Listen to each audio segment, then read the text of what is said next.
Bonjour et bienvenue pour cette exploration. Bon, quand on dit Saint-Valentin, on pense direct au 14 février, aux roses, peut-être même un peu trop au chocolat en forme de cœur, non? C'est une image quasi universelle. Mais aujourd'hui, on va regarder un peu derrière tout ça, derrière ce vernis commercial. On va découvrir une facette bien plus profonde et franchement étonnamment locale. Saint-Valentin comme saint patron, très officiel et très vénéré, d'une ville en Pologne, Bieruń. Notre mission, si on peut dire, c'est, à partir de documents qu'on a pu consulter, c'est de comprendre pourquoi et comment ce saint, qu'on associe si souvent juste à la romance, comment il est devenu une figure si centrale pour cette communauté là-bas en Silésie. Qu'est-ce que cette dévotion si particulière nous dit sur l'identité de Bieruń, au-delà des clichés, quoi. Allez, on plonge ensemble là-dedans. Oui. Et pour bien saisir l'ampleur de ce lien entre Saint-Valentin et Birugne, faut peut-être faire un petit retour en arrière d'abord. Qui c'était ce Valentin? Bon, les sources historiques, c'est vrai, elles sont un peu fragmentaires, mais on s'accorde en général pour dire que c'était un prêtre ou peut-être un évêque romain. Il vivait au IIIe siècle après Jésus-Christ. Il faut se replacer dans le contexte, on est en plein empire romain, et c'était pas une période facile pour les chrétiens. Surtout sous l'empereur Claude II, dit le Gothique. Il était connu pour ses persécutions. Le troisième siècle. Waouh, ça remonte, hein. Et qu'est-ce qui l'a rendu si célèbre, au point de traverser tous ces siècles? Alors là, justement, on entre dans un mélange d'histoire et de légende, en fait. La tradition la plus tenace, et sans doute celle qui a le plus joué sur son image romantique, c'est qu'il aurait bravé un interdit de l'empereur Claude II. L'empereur aurait interdit les mariages pour les jeunes hommes. Pourquoi? Il pensait que les célibataires faisaient de meilleurs soldats, plus dévoués à l'armée qu'à leurs femmes et leurs enfants, quoi. Et Valentin, lui, il aurait continué. Il célébrait des mariages chrétiens, mais en secret. Ah ouais, un genre de rebelle pour l'amour alors? Tine qui aurait mené à son arrestation. Et après ça, il y a une autre couche de légende qui se rajoute. C'est l'histoire de la fille du geôlier. En prison, Valentin serait lié d'amitié avec elle. Peut-être même plus, on ne sait pas trop. Certains récits disent même qu'il lui aurait rendu la vue. Un miracle, quoi. Et juste avant d'être exécuté, il lui aurait envoyé un dernier message, signé «De ton Valentin». Incroyable. Et c'est de là, oui, que viendrait cette coutume d'envoyer des petits mots doux, souvent anonymes, le 14 février. C'est fou comme une petite signature, peut-être légendaire, devient une tradition mondiale, hein. Mais bon, au-delà de ces histoires, qu'est-ce qu'on sait de plus sûr, historiquement? Qui est à peu près certain, c'est sa fin. Il est mort en martyr, probablement décapité, oui. Ça s'est passé aux alentours de l'an 269, à Rome. Et c'est son courage, sa foi face à la persécution qui lui ont valu d'être reconnu comme saint par l'Église catholique. C'est ça la canonisation. L'Église déclare officiellement qu'il est au paradis et qu'on peut le vénérer publiquement. Et sa fête, elle a été fixée au 14 février. Mais bon, faut être honnête, il y a quand même une part de mystère qui reste autour de sa vie exacte. Beaucoup de choses viennent de la tradition orale ou de récits écrits bien après sa mort, tu vois.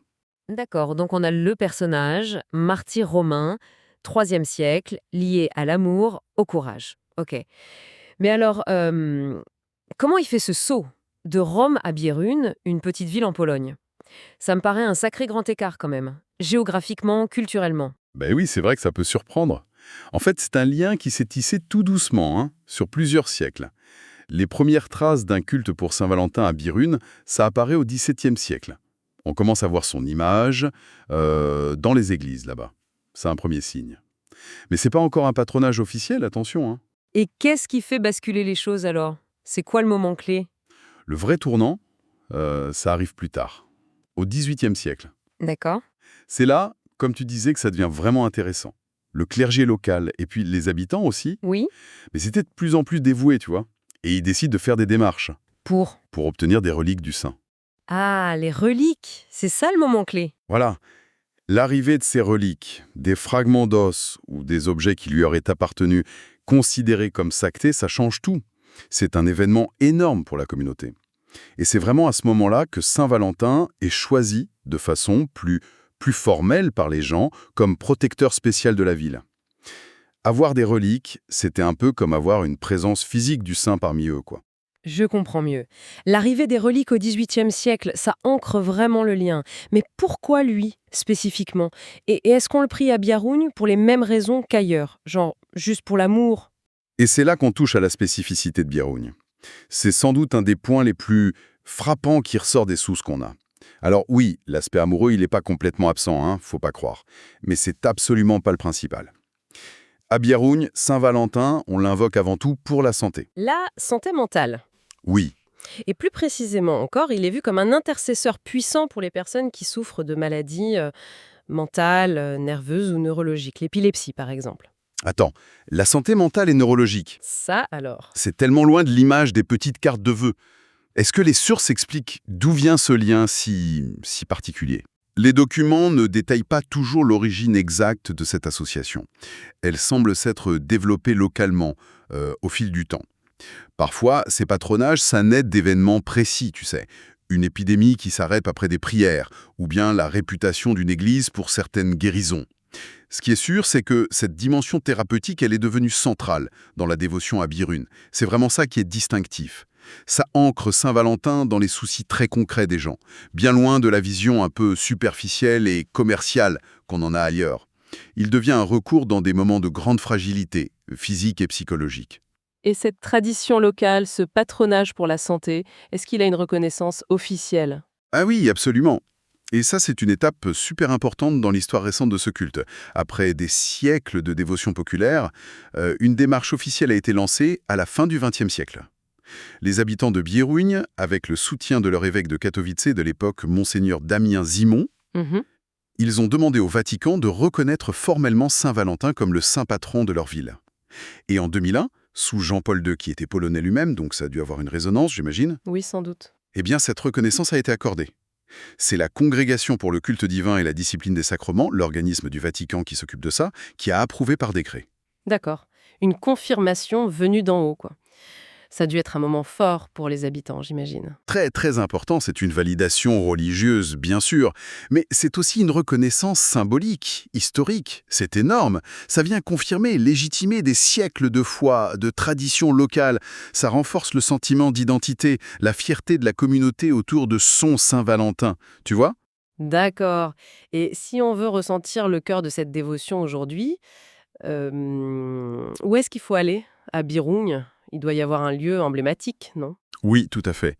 Le point névralgique, vraiment le cœur battant de ce culte, c'est une petite église qui a un charme fou. L'église Saint-Valentin. Les gens du coin l'appellent affectueusement Wallensinek. Wallensinek. Ouais, c'est une magnifique église en bois, typique de l'architecture religieuse de la région. Elle date du début du XVIIe siècle. Elle n'est pas en plein centre, elle est un peu à l'écart, près du quartier historique du Vieux Birougne.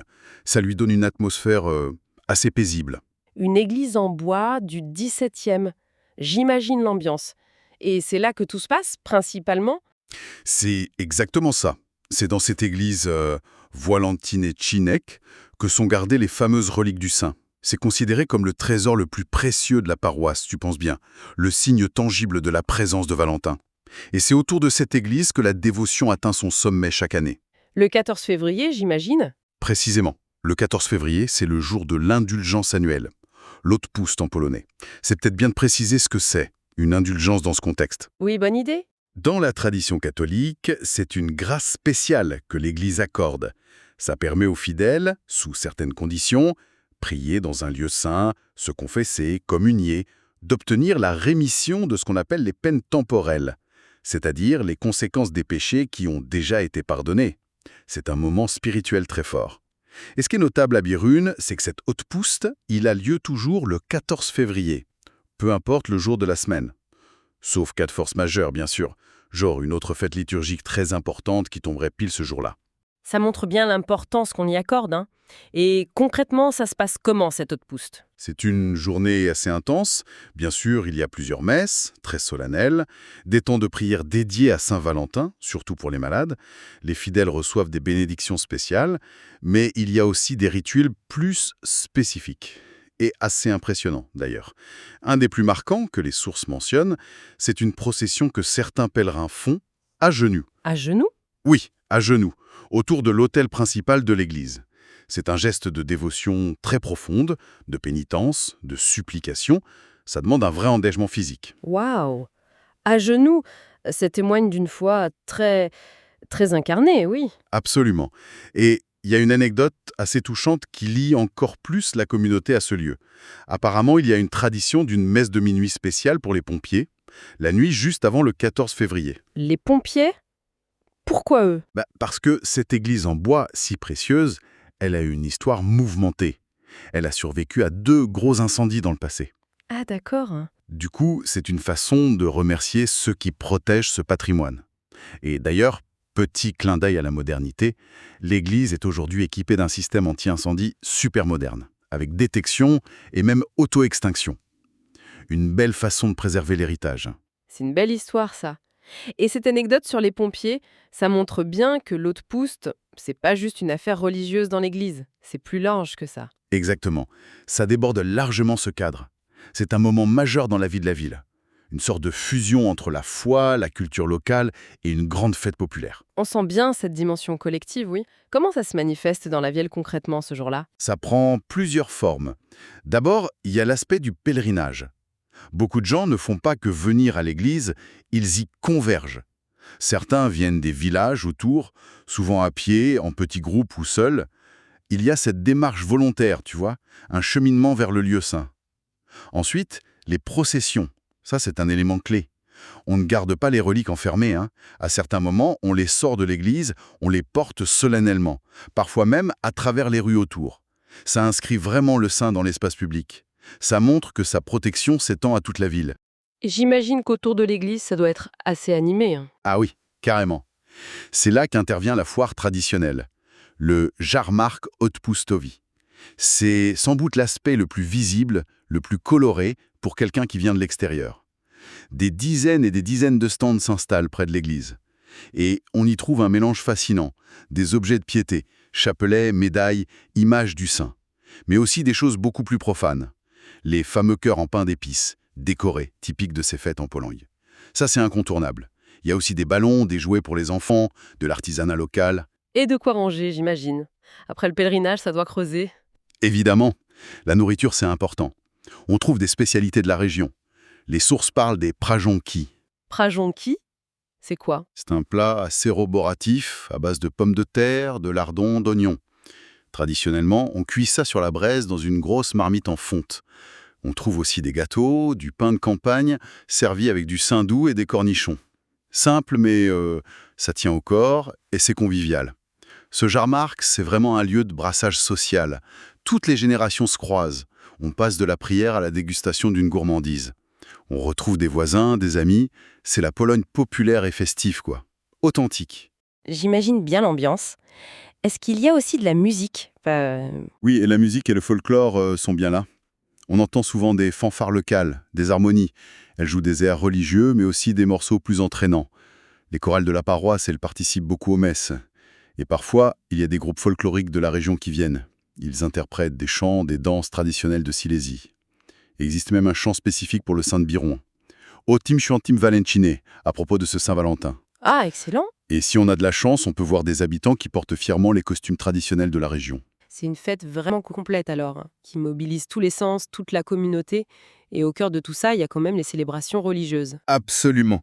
Les messes solennelles, ça reste le point d'orgue. Les sermons, les prédications ce jour-là sont souvent très attendus. Ils ne font pas que rappeler la vie du saint. Ils essaient d'en tirer des leçons pour aujourd'hui. On parle d'amour, bien sûr, mais souvent c'est compris comme la charité, l'amour du prochain, une valeur spirituelle et sociale.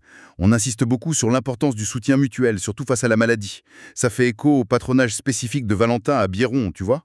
Oui, c'est logique. On rappelle le rôle des saints comme modèle, comme intercesseur. Et comme je disais, après les messes, il y a souvent ces bénédictions spéciales pour les malades qui sont venus chercher du réconfort, de l'espoir. Et cette dévotion, elle est tellement ancrée qu'elle a même laissé une marque physique dans la ville, c'est ça? Il y a cette statue dont parlent les sources. Oui, exactement. Au-delà de l'église, au-delà de la fête annuelle, il y a un symbole permanent de ce lien. C'est une statue en bronze de Saint-Valentin. Elle est juste devant l'église Wolanczynek. Elle est posée sur une colonne de granit assez haute, ce qui lui donne une certaine prestance. Le saint est debout et il a la main droite levée. C'est un geste clair de bénédiction sur la ville et ses habitants. Elle date de quand, cette statue Elle est ancienne, comme le culte? Ah non, elle est beaucoup plus récente. Ce qui montre d'ailleurs que la tradition est toujours bien vivante, qu'on continue à l'honorer. Elle a été inaugurée en 2008. C'est le résultat d'une initiative d'une association locale très active. Elle s'appelle Miloslikvi Chisanletnigiego Birunia. Les amis du Birune des 600 ans, quelque chose comme ça. C'est ça, une association de passionnés d'histoire locale. Ils ont réussi à trouver des fonds grâce à la mairie et à des dons privés. Et ce qui est assez remarquable, c'est que d'après nos infos, ce serait le seul monument public dédié à Saint-Valentin dans toute la Silésie. Ah oui, quand même. Ça en dit long sur l'importance unique qu'il a ici. C'est fascinant. Et cette statue, comment elle est perçue par les gens? Elle a pris une place dans les habitudes? Ah oui, ce qui est fascinant, c'est justement de voir comment elle a été tout de suite intégrée dans les pratiques, dans les croyances locales. C'est pas juste une déco. Le geste de bénédiction, là, la main levée, les habitants l'interprètent très directement. C'est un signe de protection, une invitation à la paix, à la fidélité mutuelle. Est-ce qu'il y a des rituels autour de la statue? Oui, elle est devenue un point de passage quasi obligé. Pendant l'Outpoust, les processions s'arrêtent souvent devant pour prier un moment. Et puis, tout au long de l'année, les gens viennent déposer des fleurs, allumer les bougies. Souvent avec une intention particulière, une demande de guérison, de protection, ou même une affaire de cœur. L'aspect romantique n'a pas totalement disparu, il coexiste avec le reste. Et il y a une croyance populaire, surtout chez les jeunes, les couples jeunes mariés, fiancés, viennent se recueillir près de la statue. Ils pensent que la bénédiction du saint, c'est une sorte de gage pour la solidité, la fidélité de leur couple. La statue devient un symbole d'engagement. C'est un très bel exemple. Oui, c'est ça. C'est un bel exemple de comment un monument physique peut incarner et renforcer ce lien immatériel entre une communauté et son protecteur. Ça matérialise l'identité de Birune. Et on touche là au cœur de notre exploration. Comment ce saint façonne l'identité de la ville. Ce n'est donc pas juste un nom sur un calendrier, loin de là. Ah non, loin de là. À Birune, Saint-Valentin, il semble vraiment perçu par beaucoup comme bien plus qu'un simple patron administratif ou religieux. Les sources suggèrent qu'il est vu un peu comme un père spirituel, une figure tutélaire qui incarne les valeurs importantes pour la communauté. Et c'est quoi ces valeurs principalement? Celles qui ressortent le plus, c'est le soin aux autres, surtout aux malades, aux plus fragiles, la recherche de la guérison, physique et mentale, l'amour du prochain, la charité, quoi. Mais aussi le courage et le sacrifice. Ça fait écho à son histoire de martyr. Et cette présence, elle se limite aux religieux ou elle déborde dans la vie de tous les jours? Elle infuse clairement la vie quotidienne. Son nom, il n'est pas juste sur le fronton de l'église, tu vois. On le retrouve associé à des écoles, à des associations caritatives ou culturelles, à des événements locaux qui n'ont pas forcément de lien direct avec la religion. Il fait partie du paysage mental et social de Birune. Donc, si on revient à l'Outpoust, cette grande fête du 14 février, on peut dire que c'est bien plus qu'une tradition religieuse. C'est une sorte de grand rassemblement identitaire. C'est exactement ça. L'Outpoust, c'est le moment où Birune célèbre non seulement son saint patron, mais aussi elle-même, son histoire, ses traditions, sa cohésion sociale. C'est une manifestation très visible de fierté locale.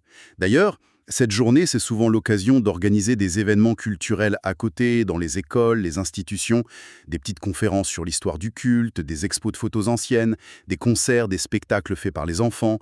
Tout ça, ça contribue à renforcer ce sentiment d'appartenance collective autour de la figure de Saint-Valentin. Ça montre à quel point il est intégré, tissé dans la trame même de la vie de la cité. Alors, qu'est-ce que tout cela signifie au fond? Ça nous montre de manière assez éclatante que le Saint-Valentin de Birune, il est à des années-lumière de l'image un peu réductrice, et souvent un peu mièvre, qu'on lui colle partout dans le monde. Ici, c'est pas juste une icône de la romance passagère. Il est le symbole d'une histoire longue, d'une foi ancrée dans le réel, surtout avec cette dimension de guérison. Et surtout, il est le ciment d'une identité communautaire forte, vivante, qui se transmet, qui se réinvente. Les sources le disent joliment, Birune est une ville avec une âme. Et Saint-Valentin, c'est clair, en est le gardien spirituel. Sa présence est palpable, bien au-delà du seul 14 février. C'est une belle conclusion pour cette plongée à Birune.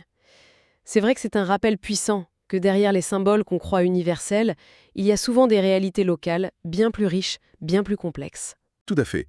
Et ça ouvre une réflexion un peu plus large, peut-être. Une pensée à emporter. L'exemple des Birune, ça nous invite à voir comment des traditions locales, très spécifiques, parfois méconnues, autour de figures comme un saint patron, comment elles peuvent jouer un rôle absolument fondamental pour construire et maintenir le sentiment d'appartenance, les valeurs partagées d'une communauté. Et on peut se demander, aujourd'hui, à l'heure où tout semble un peu s'uniformiser, quelle est la force de résilience de ces liens-là, tissés au fil des siècles? Et combien d'autres birounes existent dans le monde, avec leurs propres figures, leurs propres rituels, qui sont essentiels à leur identité, mais qui restent invisibles sur la scène mondiale? C'est peut-être une invitation à regarder d'un peu plus près les trésors cachés de nos propres régions ou de celles qu'on découvre en voyageant. Une piste à explorer, quoi.